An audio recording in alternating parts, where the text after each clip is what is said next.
आज ही Doubtnut app download करें। Doubtnut पर होगा अब आपके सभी मैथ्स, केमिस्ट्री, फिजिक्स और बायोलॉजी डाउट्स का सफाया। बस अपने क्वेश्चन की फोटो खींचो, उसे क्रॉप करो और तुरंत वीडियो सोल्यूशन पाओ। Download now. हेलो गाइस, इस क्वेश्चन में दिया हुआ है बहुत थोड़ा लंबा क्वेश्चन है। ठीक है, तो चलिए आप लोग ध्यान से सुनिएगा क्या दिया हुआ है। पहले क्वेश्चन को कहानी की तरह मैं पढ़ता हूँ। ठीक है, एक सॉलिड स्फेयर है। ठीक है, एक सॉलिड स्फेयर है, उसके बाद क्या कह रहा है कि इसके बाहर में जो है ना, एक आप स्फेरिकल सेल से आप घेर देते हैं। जब ये बाहर है तो जाहिर सी बात है कि इसका जो है रेडियस जो है बी का बड़ा होगा। ठीक है, मान लेते हैं कि ये सॉलिड स्फेयर है जिसका कि रेडियस आपको ए दे रखा है क्वेश्चन में, और ये बाहर का स्फेयर है जिसका कि रेडियस आपको बी दे रखा है क्वेश्चन में। ठीक है, यहाँ तक आप क्वेश्चन अब पढ़ चुके हो। आगे अगर क्वेश्चन में पढ़ूं तो क्वेश्चन में कहा गया है कि the solid sphere are given a charge Q. ठीक है ना, सॉलिड स्फेयर को आप क्या कर रहे हैं कि चार्ज क्यू दे रहे हैं। ध्यान से सुनिएगा। ठीक है, और क्या फिर कह रहा है क्वेश्चन में कि a student measure the potential at surface of the solid sphere. ठीक है ना, एक स्टूडेंट जो है ना मेजर करता है पोटेंशियल को, पोटेंशियल मेजर करता है सॉलिड स्फेयर पे। ठीक है ना, जो कि उसका होता है v पोटेंशियल के बराबर होता है। कितना पोटेंशियल मिलता है? v मिलता है पोटेंशियल। ठीक है, आगे अगर मैं क्वेश्चन पढ़ूं तो बोला हुआ है कि and the potential at the surface of the spherical shell is vv, और स्पेरिकल सेल पे कितना मिलता है आपको? vv मिलता है।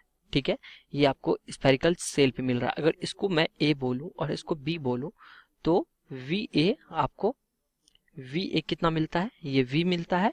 और वी वी कितना मिलता है? ये आपको वी स्मॉल बी मिलता है। ठीक है, V V V small b. ठीक है, उसके बाद बोला हुआ है कि after taking this reading he decided to put charge minus Q on the shell. क्या करता है? माइनस क्यू चार्ज जो है ना, सॉरी -4 क्यू चार्ज सेल पे रख देता है। इस पे क्यू रखा था तो इस पे -4 क्यू अब रखता है। ठीक है, कहानी अब चेंज होगा। देखिए अब क्या कहानी हो जाता है कि then he noted that the reading of the potential solid sphere and the cell found that the potential difference is delta V.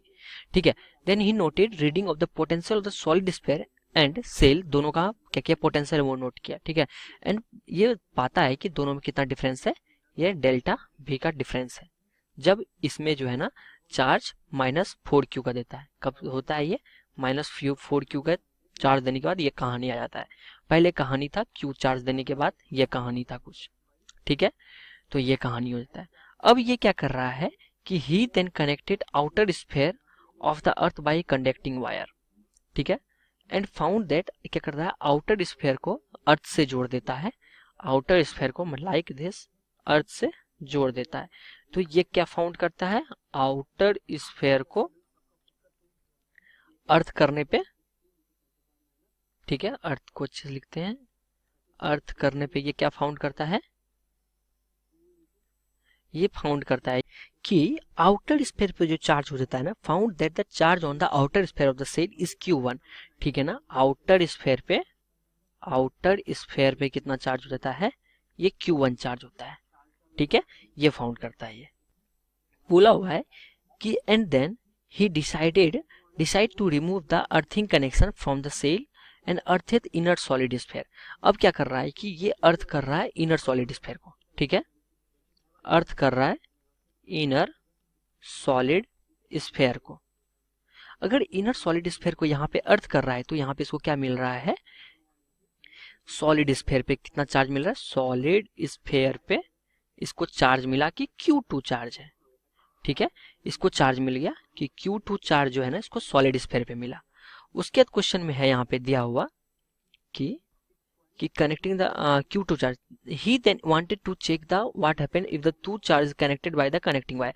अब क्या सोच रहा है कि देखिए पहले जो है इसको अर्थ किया तो इसको Q1 चार्ज मिला। अब क्या कर रहा है कि इसको अर्थ कर रहा है तो इसको क्या चार्ज मिला? Q2 चार्ज मिला। अब क्या कर रहा है ये कि इस दोनों को जोड़ रहा है। ठीक है, कंडक्टिंग वायर से। सो ही रिमूव द अर्थिंग, ठीक है, connection and connected conducting wire between the solid sphere and the spherical cell. After that the connection made, he found the outer cell has the Q3 charge। ठीक है, after the connection were made, he found that the charge on the outer cell कितना है? कि Q3 है। मतलब कि अगर यहाँ पे दोनों को जोड़ देता है कंडक्टिंग वायर से, ठीक है, ज्वाइन बाय कंडक्टिंग वायर, ठीक है, तो क्या देखता है ये कि आउटर सेल पे जो है, आउटर सेल पे कितना चार्ज है, ये Q3 चार्ज है।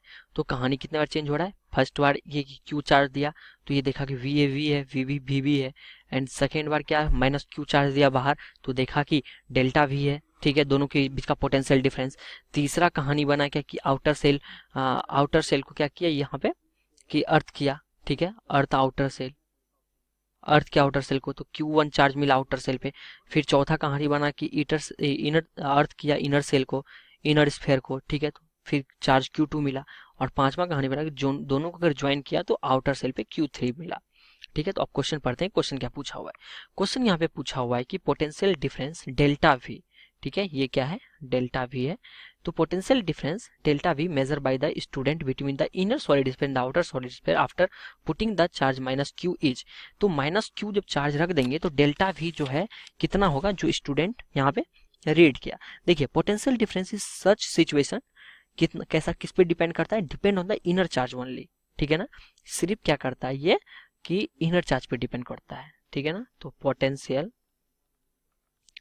डिफरेंस इज डिपेंड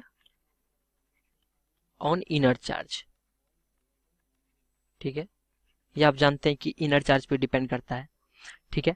तो यहाँ पे पोटेंशियल डिफरेंस कितना हो जाएगा, डेल्टा वी कितना हो जाएगा यहाँ पे, ठीक है। सो पोटेंशियल डिफरेंस क्या होगा कि हम देखिए अंदर का चार्ज का कुछ बदले हैं, अंदर को चार्ज को नहीं बदले, सिर्फ बाहर में एक चार्ज जाके रख दिए थे। तो अंदर का जब चार्ज नहीं बदला तो पोटेंशियल डिफरेंस भी नहीं चेंज होगा, ठीक है, रिमेन सेम रह जाएगा। कितना रह जाएगा, VA माइनस VB होगा। तो ये बहुत ज्यादा बड़ा क्वेश्चन था तो इसका छोटा सा आंसर हो जाएगा VA minus VB, D number option हो जाएगा पहला क्वेश्चन का। दूसरा क्वेश्चन कहता है कि Q2 कितना होगा, और ये Q2 कब था, Q2 जब था ये अर्थ कर दिए थे इनर सॉलिड स्फीयर को, इनर सॉलिड स्फीयर को जब अर्थ किए थे तब Q2 था, ठीक है। तो चलिए यहाँ पे फाइंड करते हैं Q2 कितना। तो यहाँ पे अगर पहले मैंने कंडीशन में अगर यहाँ पे एज्यूम करूँ तो पहले क्या किए थे कि आउटर स्फीयर को अर्थ किए थे, ठीक है। आउटर सेल पे कितना चार्ज था, Q1 चार्ज था, यानी कि कुछ ऐसा था। और आउटर स्फीयर को मतलब कि आउटर स्फीयर का हम लोग देख रहे थे, ठीक है, पहले तो यहाँ पे Q1 चार्ज को अगर हम यहाँ पे देख रहे हैं तो पहले कंडीशन कुछ ऐसा था कि हम यहाँ पे क्या कर रहे थे, बाहर को अर्थ कर रहे थे। अगर यहाँ पे बाहर को अर्थ करेंगे तो यहाँ पे चार्ज जितना Q1 चार्ज है वो क्या हो जाएगा, 0 हो जाएगा, ठीक है, सारा चार्ज जो है अर्थ में चल जाएगा।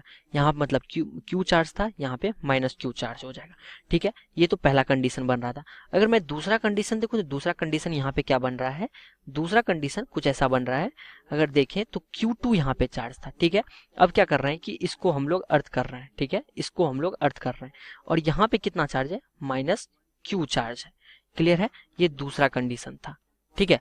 तो यहाँ पे हम लिख सकते हैं कि V inner is equal to 0 लिख सकते हैं when solid sphere is earthed, ठीक है, व्हेन सॉलिड स्फीयर को अर्थ किए। तो K into Q2 upon A minus KQ upon B is equal to कितना हो जाएगा, 0 हो जाएगा।